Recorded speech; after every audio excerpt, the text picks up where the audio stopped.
I woke up to pounding at my door. 6 a.m.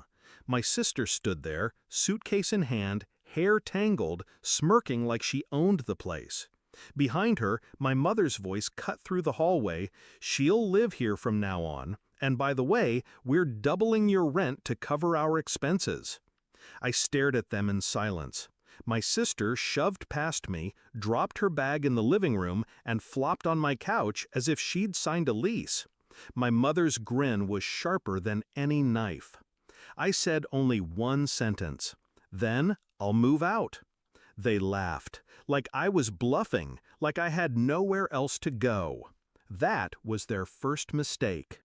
I used to believe in family. I really did.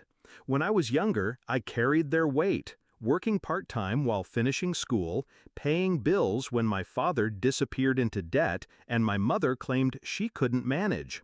My sister, lazy, spoiled, shielded, was their golden child.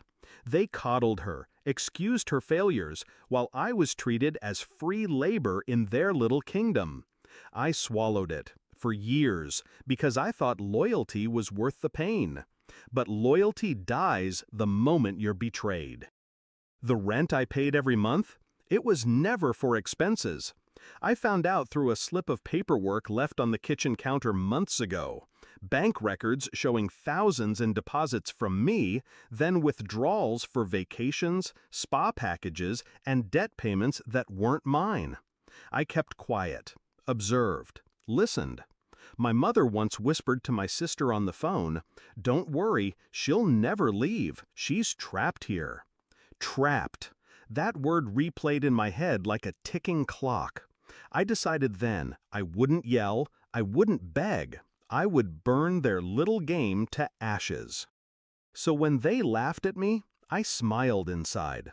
I had been preparing for this moment long before they showed up. A second apartment already secured under my name. Movers on standby, waiting for my call. A storage unit rented and paid 6 months ahead. But the revenge wasn't just leaving. No, leaving quietly would have been a gift. I wanted them to choke on their arrogance. That same afternoon, while they celebrated in my kitchen with cheap champagne, I signed the final lease papers.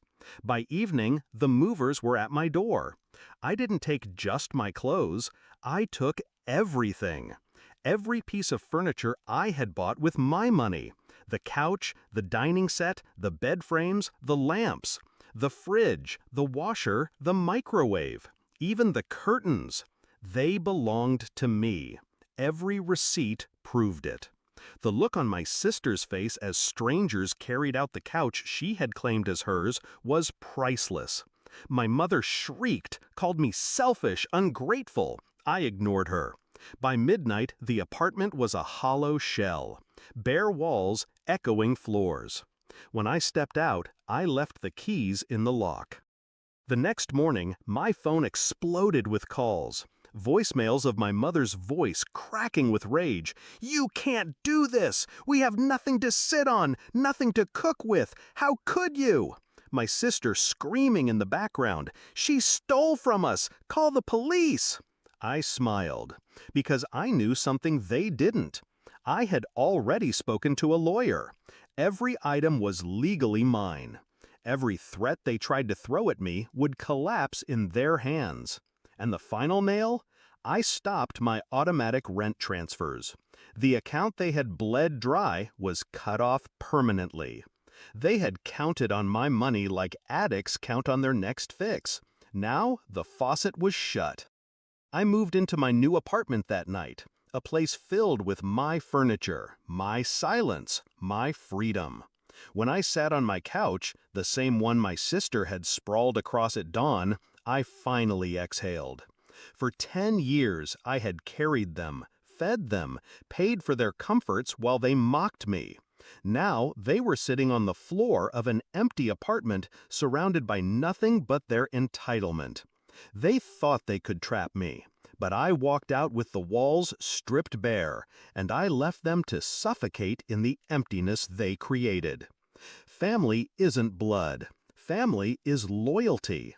and they lost the right to call themselves mine the moment they laughed. Final thought? I didn't just move out. I took back everything they stole from me. And in the silence that followed, I heard something sweeter than any apology they could have faked. I heard their downfall echoing in the hollow rooms I left behind.